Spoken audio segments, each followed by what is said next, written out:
Hey Taurus, thanks for stopping by. I'm excited to read for you. How are you doing? How is the month treating you so far? Some of you are going to have a birthday this month. I know it's going to be different, maybe a little weird, but I want to tell you to make the most of it. So when the sun enters your sign, when it becomes Taurus season at the end of this month, and especially on your exact birthday, that is known as your solar return. The sun is lighting up your sign. It's your personal new year. It's December 31st for everybody, but for you, the most potent time in the year to say, where do I want to be April or my birthday 2021? What do I want to have? Where do I want to be? What would I like to change? And what would it take to get there? And then actually laying that out for yourself. I don't know if we're going to see the Emperor in your cards. We're about to get into them, but Spirit is showing me an image of the Emperor, so they're telling me, I mean, this makes sense for any Taurus, right? Structure and discipline are going to be really important. Some of you might have crazy hours now or very loose hours because of everything that's going on, and it might benefit you to like have a few structures in place just to keep yourself feeling sane and like you're moving toward a goal. Let's get into your cards. Let's see what Spirit wants to tell you about it. Okay. You're carrying a lot, Taurus. As always. Ooh, I like that.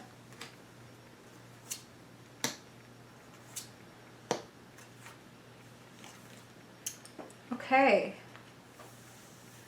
Okay. I don't think it'll surprise you that it's important to look deep inside yourself this month, Taurus, and ask yourself what really matters. I have to say, you know, I spend some time meditating, shuffling, getting into your energy before we ever turn on the camera. And Spirit keeps coming through with the fact that there are going to be so many collective messages because this is a collective crisis. And a crisis is nothing if not a test. And asking yourself what really matters to you, what you want to carry, what you want to invest your time and love and effort and energy into, and specifically what you do not want to invest any more of your time or love or energy or effort into, that is going to be the focus for April. I love where this is going because I'm going to leap right to something great because we need to talk about and untie a few knots here. But I want to show you what's on the other side of this self-examination and of this. I mean, honestly, what I'm feeling is there's a bit of a detox and a purge this month. Like, this is not good for me. I have to give it up. Or I'm being forced, in some cases, for some of you to give something up, even though I've invested so much into it. Okay? But on the other side, the Magician. Ironically, this is what they're saying loud and clear. Ironically, giving up a couple of things that you're like, you know what, I don't want this or this is not worth it, is going to give you just exactly the right formula. The Magician has all four elements of the tarot in front of her. Sword, pentacle, cup. Like, she has everything going for her. Wand is right in her hand. You will have everything that you need, ironically, when you get rid of a little bit of excess. Okay?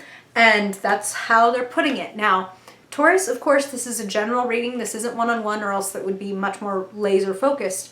But the truth is, the same way that the astrology, the overarching energies that affect all Taurus, sun, moon, rising dominants in a similar way, because, you know, the planets are doing the same action to Taurus or whatever. But of course, each individual person, it's going to emerge and manifest, important word when you have the Magician in your future, in a different way. And Spirit is asking you, what are you manifesting right now? And the answer to that is to look within and be honest with yourself about what you've been prioritizing. Okay? This is just how I'm hearing it. I'm like, nothing that Spirit ever says is in judgment. It only ever comes from love. Here's what they're saying. If you say to yourself, my priorities are my family, my health, my business, whatever. Pick three. Do your actions reflect those priorities? Or do your actions and your habits reflect entirely different priorities? And if so, what do they reflect? Because yes, that might be a bad answer. Like, okay, yes, I say that my health is a priority, but actually, like, I'm eating all the wrong things, or I'm not exercising when I say I will, or whatever. That could be true. It could also be, work is my number 3 priority, and my number 1 priority is my partner, my loved one, my family, my kids, whatever. But my actions show that I'm putting a whole lot into work and not a whole lot into this other basket. Situations are presenting themselves that are asking you to make very important choices about what you really fucking care about, what you really believe, what you really know to be true. Some of you are going to get, like I said, forced out of certain things. Like, no, I'm trying to hold my fucking ground, and yet I'm being like, Spirit just used the word severance. Like, and yet I'm being given this severance pay and being asked to walk away, or I'm getting furloughed or whatever. To the extent that you can, and I know that this is a big ask, to the extent that you can, make use of this time to sow important seeds about the stuff that you really do care about. The Page of Pentacles is a student. This is showing up in the potential position. Now, what I'm hearing, Taurus, is like, of course, you're not just a student. You are a master in your own right. But the thing about feeling like a master in your own right, and yes, this is a Taurus problem, you're a fixed sign, this is a thing, you can start to think like, I've come as far as I can, like I know everything that there is to know about this topic or whatever. And the best and the true masters remain eternal students. I will always have room to grow. There will always be things that I don't understand and that I could stretch. There will always be things that I can improve upon and enrich, and not make that the eternally like shifting, moving goalpost. Not that. That's why they're asking you to get really real about what you care about, what your priorities are, what on the inside. You notice this chick is shutting the laptop as she steps away. Not what everybody else thinks, not what looks good or not on social media, none of that. Nothing that anybody else could say but you and your heart and your soul. When you wake up at 3 o'clock in the morning and you're alone in your house or everybody else is asleep, what things trouble you? What things entrance you? This collective loss is putting things into stark relief. What is left? When this is taken away from me, what do I have left? And what can I make of it? I don't want to stay here too long. I'm going to tell you something about the 5s in tarot. They are tests. And the 5 of Cups specifically is, will I lose myself in this grief? Because the terrible, sad possibility is that if she stays here, only staring at spilled cups whose water is gone, it is leaked out, there is no getting it back, the past is the past, what's done is done, that's what this card is. She may allow these 2 cups that are still standing, still full, still have so much potential and so much nourishment in her life, she might allow them to go stagnant. She might accidentally step back without looking and knock them over. It's easy right now to get lost in what's not working, or alternatively, this very also Taurus thing, what has to be done. Like, I can't, well, no, like I'm not gonna get lost in my feelings because like things have to be done. But if you're doing this to like cover up this, you're gonna fucking step back and kick over your cups. Okay? There's a purge happening, and Spirit is kind of asking you to go with this detox, this purge, even when it's hard, even when it sucks, even when the thing that we have to give up or is taken from us, as it is for some of you, Spirit is telling you that it's for your health. Spirit is telling you that It's ultimately to serve your power and your understanding of how very capable you are of manifesting a new reality quickly. So some of you might be like, wow, like this relationship just ended, or they just pushed me out of this job. What am I going to do? And there could initially be feelings of like, there's no way, like I can't. This is too hard, but Spirit is asking you not to stay stuck. This Two of Swords is sitting in the key position. And I'm going to tell you, this is like the key / conclusion position. So that's why the lock is the key. Okay? Spirit's saying that. Refusing to move because you don't want to make the wrong decision is a decision. And then in that, the decision will be made for you.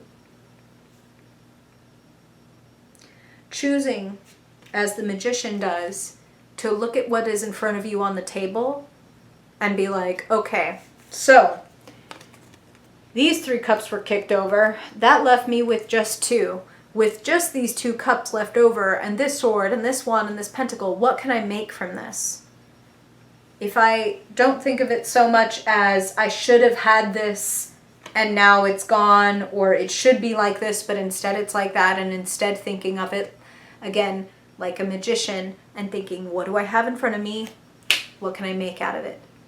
Inspiration is part of the magician's DNA. The, like, conception of ideas.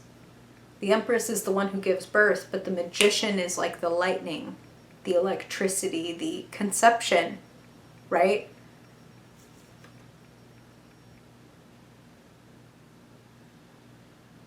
Spirit is saying that old phrase, that lovable chestnut that is so related to the magician, who is, one hand up, one pointing down, as above, so below. As within, so without. So Spirit is asking you to take a little bit of a radical way of looking at your life as, if my life currently is a reflection of what's going on within me,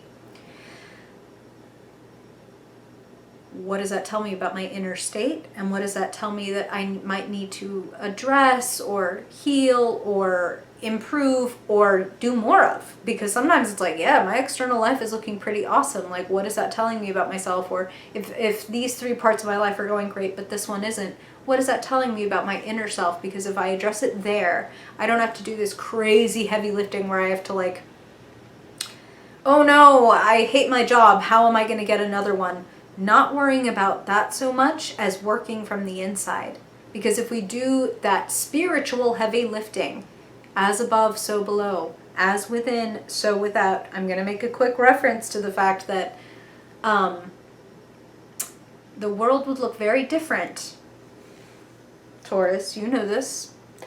If things operated on a strictly, like, very simple karmic, you do good, you get good. Good things happen to good people, bad things happen to bad people. If that were true, the world would look mighty different. My understanding, and like from what I've understood from Spirit, from working with hundreds of people, my understanding is, in a big way, we get what we think we deserve. We get what we feel matches us. We have an internal thermostat, and if life turns it up too high, like things get too good, some of us will find that we self-sabotage ourselves right back down the hill to where we were. You know what I'm saying? Like something amazing might just drop into our lap, the thing that we think we all want. Well, if I could just win the lottery, you know what happens to the vast majority of people who win the lottery, right? They find themselves slid right back down to where they were a year or 2 before it happened, sometimes worse, because they're like, oh my god, I raised the fucking thermostat too quickly, and I kept my coat on. I was at 40 degrees, I had my coat and my boots and my everything on, and somebody turned it up to a nice, pleasant 75 degrees, and I started to feel overheated, and rather than taking off these fucking stripping layers of fear, layers of unworthiness, I kept them on, I was uncomfortable, and I had to leave the situation one way or another, even if I didn't know it consciously. You feel me?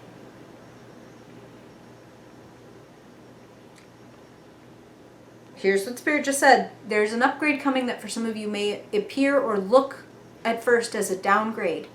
And when I say that, You don't have Ten of Swords here, you don't have the Tower, but like I said, some of you might be forced out of certain situations, certain places, certain jobs, even if it's like, I didn't lose my job, but I'm furloughed, or my pay was cut, or my hours were cut.